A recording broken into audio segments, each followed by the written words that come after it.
So her first year of life was 6 surgeries that she had to go through. Yeah, that was tough. I think I got to be a little bit more comfortable with thanking God. I believed in my heart that God chose me to have Emma because of what I'm doing now for so many other kids. And I believe that I was chosen to have her. Hello, everyone. Welcome back to Total Michigan, where we interview ordinary Michiganders doing some pretty extraordinary things. I'm your host, Cliff Dubenois. If you've listened to the show for any length of time, you will know that anybody who works with children with special needs automatically gets a free pass to the show because this is something that is very near and dear to my heart, having a brother who was special needs. And I definitely understand what parents and what families go through when it comes to the extra effort you have to go through to be able to take care of these little angels that God has given us. Joining us today to talk about one such organization that's doing wonderful things to help out parents with children with special needs is Jenny Radler. She Hi. is the executive director, founder Yep. of A Place for Grace located in Saginaw, Michigan. Jenny, how are you? I'm doing great. Awesome. So why don't you tell us, what is A Place for Grace?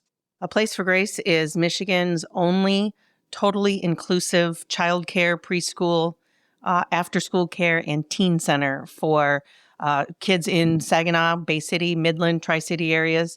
We are fully inclusive, meaning we teach kids with special needs together with those that are their non-disabled peers. And we provide them an educational service, emotional support, and, we prepare them for success when they go into the classrooms. And it's important because you can't teach empathy to a child unless they are in it. And so our kids, their social emotional development, because they're in the same room with a special needs child, and we don't label them, they learn empathy and caring and compassion in ways that no other place could teach them. That's beautiful. And there's a ton there for us to unpack. Yes. But I do want to ask you this question, because when we talk about children with special needs, that's a very broad stroke. Okay. Because we're talking about maybe kids that have Down syndrome, or Yep. maybe kids that are, that have autism, or, other kids that maybe just got some kind of developmental learning. So is your program, I know you say inclusive, so I'm going to assume the answer is yes, but. We take all types of disabilities. So Down syndrome, ADHD, nonverbal, autistic, anybody that's in a wheelchair or has any kind of physical disabilities. My daughter, Emma, is intellectually and developmentally delayed. So we take emotionally impaired, hearing impaired. We don't turn anyone away. Sure.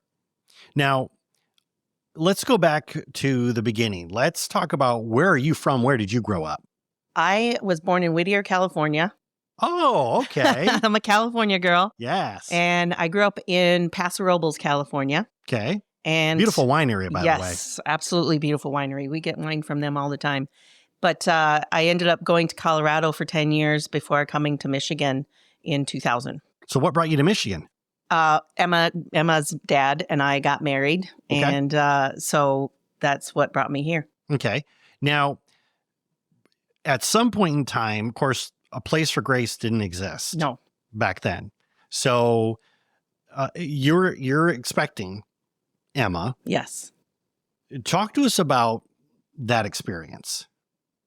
So being pregnant is, I have also a 31-year-old son, so I had been pregnant before, so I knew what to experience, and it was all very exciting. It was combining our two families together until I was 20 weeks pregnant, and I had my ultrasound for us to find out if it was a girl or a boy and make sure everybody is healthy. Right, and that's part of the routine. Part of the routine stuff, and the X-ray tech was concerned because her nose looked abnormally large.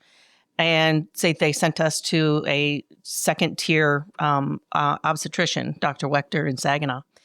And it was then he found that she had a cleft lip. They didn't know how bad it was. But I had a choice. I could either, because of the cleft lip and because of the 2-vessel cord, the possibility of her having trisomy 13 were high. And I could find out if she had it with an amniocentesis or not do anything and just wait and see. Because if she did have trisomy 13, then she would not live long past birth. Oh, okay. So I remember that day. My mother-in-law was with me at the time. My husband. That must have been crushing.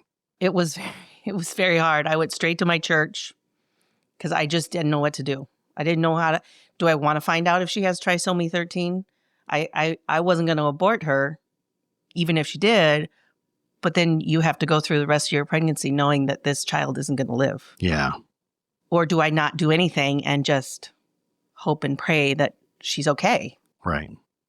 It was you would think that it would be an easy decision, but it was not. So I sought counsel from my priest at the time, and he talked to me about it. Of course, I'm crying. I can't stop crying. And he just finally looked at me. He says, "Knowledge is power." And I said, okay. So I decided to do the amniocentesis. And that's when they found out her, it was a bilateral cleft lip and palate, a midline bilateral cleft lip and palate, which means her sinuses were open all the way up to her brain. Oh, so literally it's like, are you saying there's like no bone? No, she had no palate to the roof of her mouth. We had to use special bottles for her to feed because she couldn't, Right. So her first year of life were 6 surgeries that she had to go through. And yeah, that was tough. It's not easy handing your child over to a surgeon when they're 2 months old. No, it's not. Did you at every point going through this, did you ever stop and like maybe ask God why this was happening, or what? I blamed myself. Okay. And my journey and my faith was a big part of getting past that, because I was baptized in 2001. I had never been baptized before, and so I converted to Catholicism, and I got to be baptized when I was in my 30s. And so I went through the entire span of what a young student would go through when they're getting baptized and do their confirmation and their first communion and repentance and all that stuff. I was an adult, so I really could grasp that concept. Right. And I'll never forget, after, it was probably 5 or 6 years after Emma was born. And I thought, okay, what did I do when I was pregnant with her? Did I use some cleaner that I wasn't supposed to do? Did I drink something before I found out I was pregnant? Did I get exposed to something? Did I injure myself? And you just cannot get rid of that guilt feeling. Yeah, it's hard to let it go. Yes. And, but then, it was one of those things when I finally decided that I was going to start a place for grace, I forgave myself. Oh, that's you. I forgave myself so that I could carry on without that heavy burden for Emma and for other kids, because it's a lot to carry.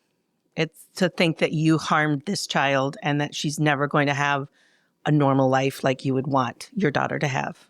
So I'd like to take a step back here, because you mentioned before about turning Emma over to the surgeon when she was just 2 months old. 2 months old, they had to put in a Latham appliance to try to widen her mouth a little bit so that teeth could start growing in. Oh my goodness. Yeah. And then I could just imagine from here, it was probably just surgery after surgery. Every after 2 to surgery. 3 months. She first the Latham appliance, and then they did the first lip closure because she had so much of her lip was missing. They had to do it in 2 surgeries. So they did the first lip closure, which was the interior one. And I know that sounds weird, but it wasn't the exterior part of the lip. It was just the interior tissues. And she had to wear a bar that was across her face that, would push her cheeks together. Mm-hmm. And she had to wear splints on her arms so she couldn't pull at it for 2 weeks. Oh my goodness. But you know what? She was the happiest little girl. You would never know. It never stopped her. But it was stressful for sure. And that was a tough surgery. We had to go to U of M They have a craniofacial maxillary Down surgeon. in Ann Arbor? Yeah, U of M in Ann Arbor. And then 3 months later, they did the exterior of her lip. And, that was really tough, obviously. And then they had to take out some teeth because her tissue, the teeth were coming in like inverted in her mouth. Right. And then they did the palate, which that was 4-hour surgery. Wow. And she was just over a year old by then. And so they did the palate, and she couldn't hear for her first 3 months of life either. So she had to have 6 sets of tubes. So we were involved with early on from literally day one. And they came to the house and we taught her sign language, and because she couldn't talk until, for a long time. So that girl, you think anybody is resilient. That girl is so resilient, and she's so happy. I feel so pathetic right now. I do too. I'm a better person because of her, and knowing that she's happy. And thankfully she doesn't know any different. Right. Because that would break my heart. Let me ask you a couple of questions here. With regards to the surgeries, and I'm coming from a complete place of ignorance for this when it comes to the surgeries, because you're talking before about, having to, wear the special brace and put the palate and stuff. But I'm also thinking too about the fact that how much growing is going on. So is this something where it's just every few years she's going to have another surgery, or is it something that grows with her? How does that work? She's had a bone graft done because she didn't have a bridge in her mouth that, would close. So she had a bone graft. They took bone from her hip when she was, I want to say she was like 10 years old, and graft a bone up there. And then 2 years ago, she had to have expanders put in to open up her mouth a little bit more so that some of her teeth could come down. Right. Because her mouth doesn't close. She has a severe underbite, so her mouth doesn't close all the way. So her face does grow, and they monitor it. We go to a cleft palate clinic at U of M every year. We just went actually in February. And they monitor how far her mouth grows. So like her chin can grow out, but this part of her face won't. And so she... That's right. Yeah. So it doesn't grow. If it doesn't grow right, they sometimes would want to do surgery on it. Right. Which would entail breaking her jaw, expanding it out. And I said, no, this girl's been through enough. She's beautiful the way she is. I don't want to change her face. The only thing they're left to do is later this year, they're going to do a little nasal work on her because her nose is really, really flat. And she has a hard time with breathing and mucus and stuff. So they're going to lift her nose up a little bit. Okay. But when Dr. Henning did her first lip surgery here, he tucked in, there's live tissue that's tucked into her nose that they'll be able to use. So. Now, because you said this before, and it kind of caught my attention when you said she's beautiful just the way she is. She is. Was there ever a point in time during this process that you actually said to yourself, you know what, God, thank you for this beautiful gift you've given me? Several times, actually, because after she was, her palate was closed and she got to start eating food, and then she started going to school, and her first IEP, after that, I think I got to be a little bit more comfortable with thanking God. And I believed in my heart that God chose me to have Emma because of what I'm doing now for so many other kids. And I believe that I was chosen to have her. And with that, we're going to take a break to thank our sponsors, and we're going to talk a lot more about what you're doing for so many beautiful kids that are located in the area. For our audience, we'll be back after this quick break. We are talking with Jenny from a Place for Grace, located in Saginaw, Michigan, and we will see you after the break. Where did she get your hair cut? Where did the sheep get their hair cut? I don't know where. At the barber shop. At the barber shop. She learned that one years ago. What's your favorite joke? Yeah. Yes. Hello, everyone. Welcome back to Total Michigan, where we interview ordinary Michiganders doing some pretty extraordinary things. I'm your host, Cliff Duvinois. Today, we are talking to Miss Jenny, A Place for Grace, a beautiful, beautiful organization that's doing wonderful things for kids with special needs. And Jenny, before the break, we were talking about, we were actually walking through your journey with Emma and a lot of the trials that you had to go through, the numerous surgeries that you had to try to give her some semblance of a normal life.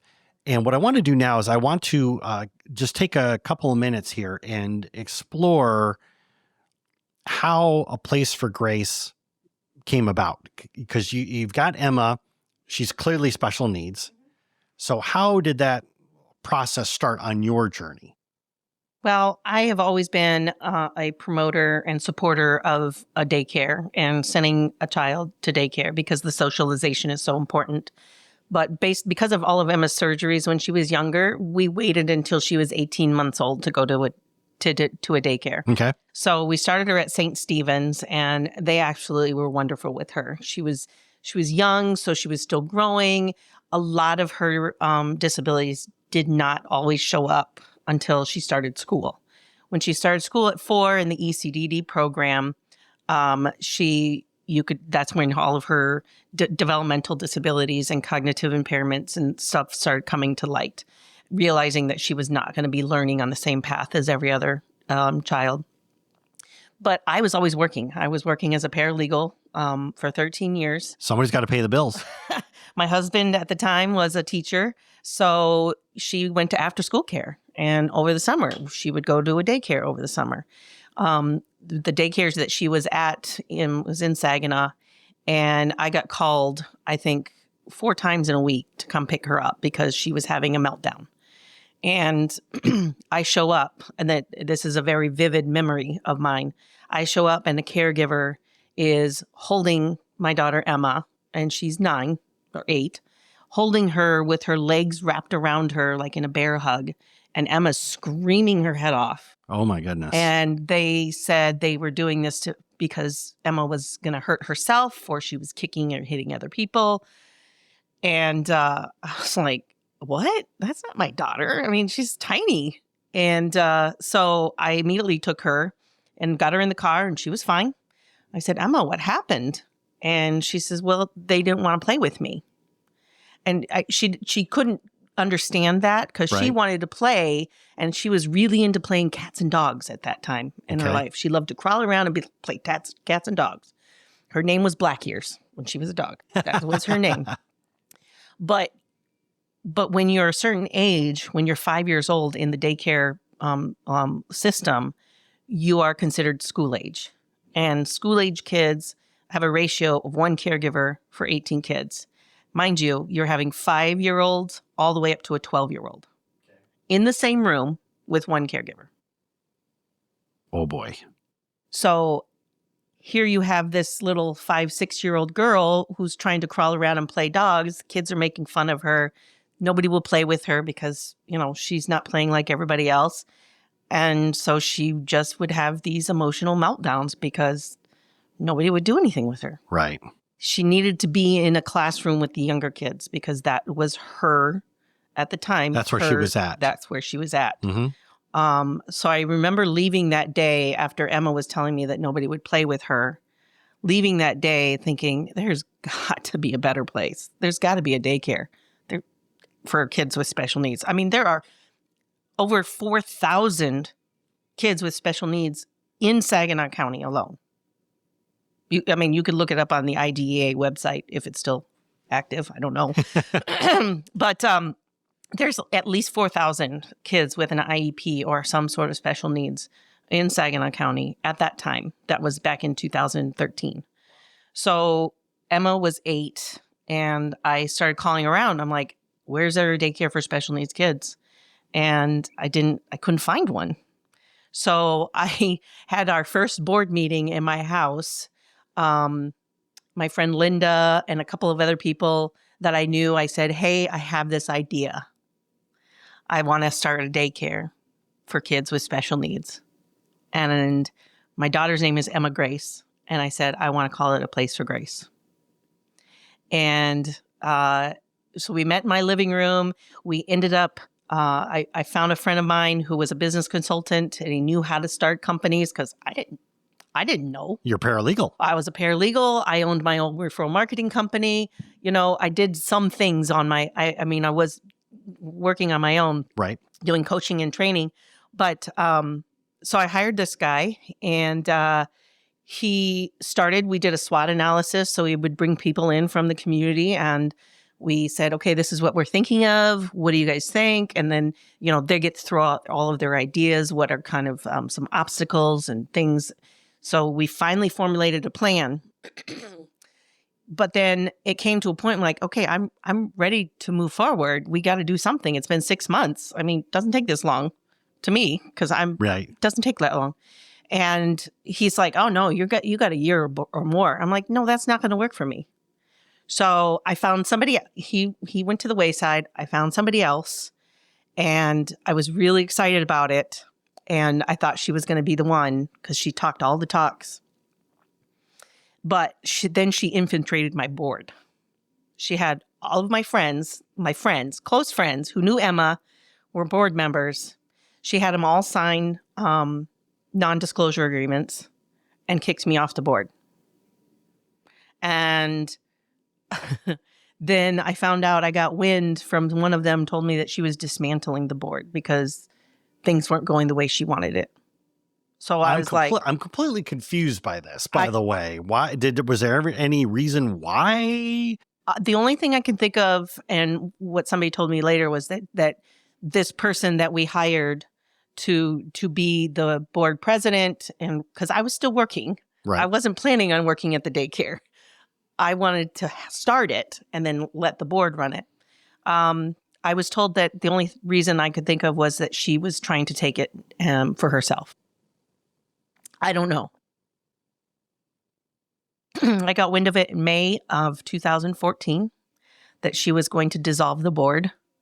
So I went and started another LLC, and I found a location inside the First United Methodist Church over on Gratiot, and they were going to let me use 4 rooms for free. My husband told me at the time, you have to decide if you're going to continue with your own referral marketing coaching or if you're going to go and work at the daycare. Yeah. And I remember sitting down with Barbara Littles in Saginaw, and I said, I don't know what to do. I mean, I really love what I'm doing in coaching and training,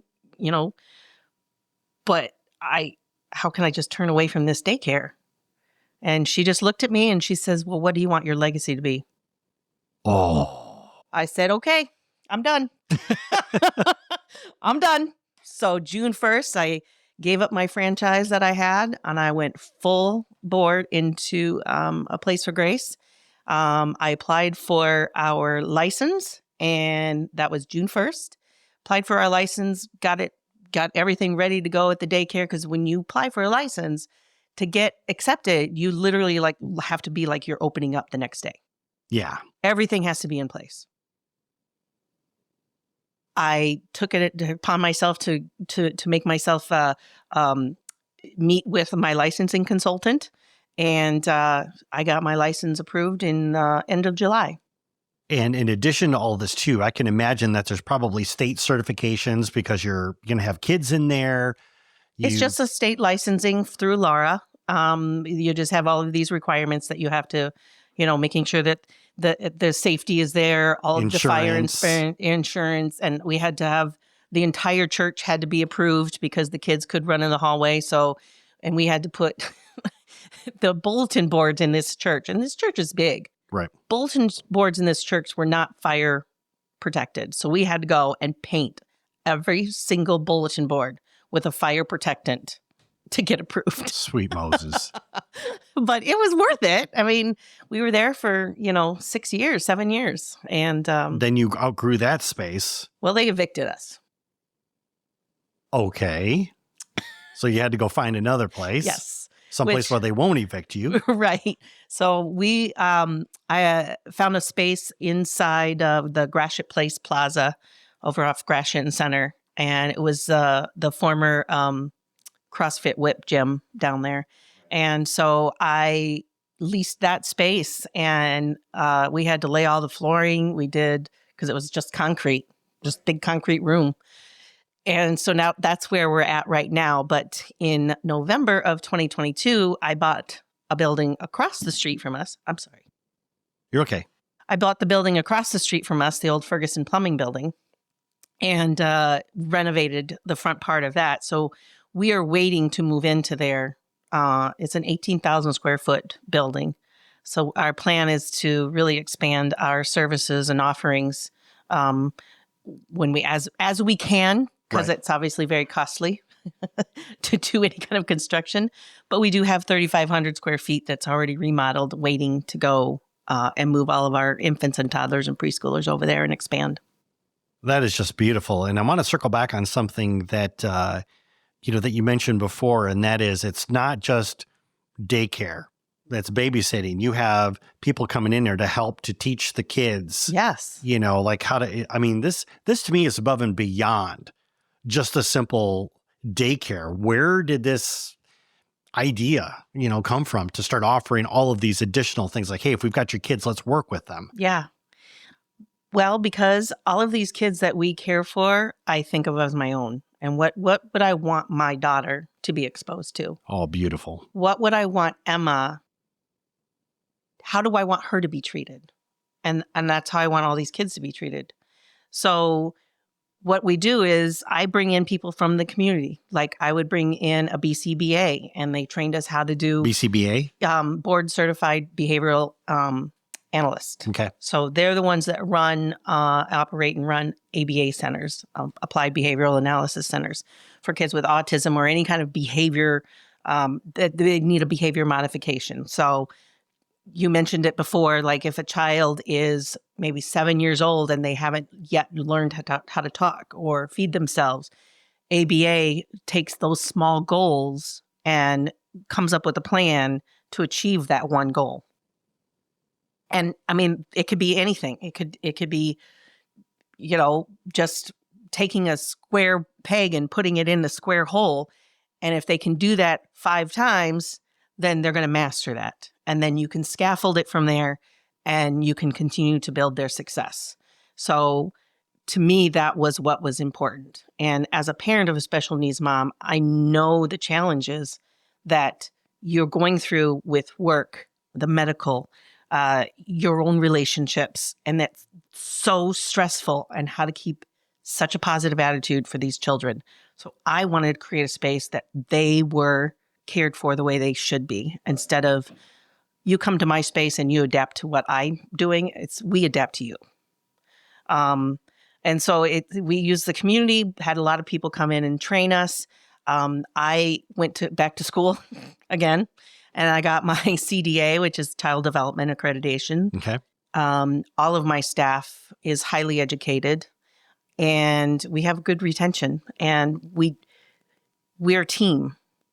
We're there for the same goal for everyone, to make these children feel loved and accepted and cared for the way that I would want my daughter cared for. And so the people that I have working for me have the biggest hearts.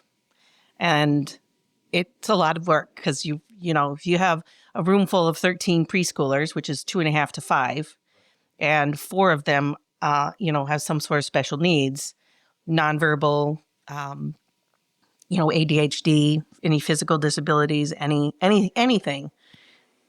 It's a lot. Right.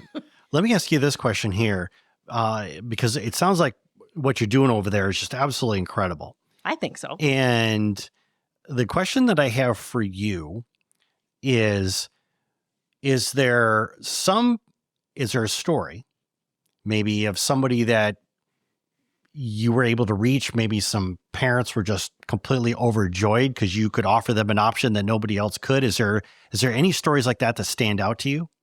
There's lots of stories. I opened, our first day was in September of 2014. It was the day after school started. And, we take kids that are older than 13. So licensing in Michigan stops at the age of 12. Once you turn 13, there's no license requirements for watching kids because they expect, I think, a 13-year-old would stay home. Well, obviously, my daughter was 9, and I wasn't going to kick her out when she was 13. So we took kids that are older than 13. So we had a lady, at the time she started with me, she was 26. She was wheelchair, not bound, but she used a wheelchair. She could walk, but she was cognitively probably like a 11-month-old. Oh, and we okay. had to do everything for her. But we found out some of the things that she liked, and she would dance, and she would get up and walk around and dance. We take her on field trips. And she would sit there and, she couldn't talk, but you could tell she was involved in what we were doing. And so Right. we would just have these older people with our school agers, and the school agers would help with them. Ashley is now 30. What is she? 35 now. And we've taken care of her for the last 11 years. I mean, that's just a special place in my heart for her. But we have a little boy that was 6 years old. He has Down syndrome. He ended up going to homecoming and then prom with my daughter. So, and How cute. there's so many stories, but the one most recently is a story of a foster kid, because we took a lot of foster kids, because a lot of foster kids are being taken away from parents, typically because they have some sort of disability and they can't handle it. So this couple was adopting this foster child from another country, Oh, okay. and he was autistic. And so he started with us when he was 3, and totally nonverbal,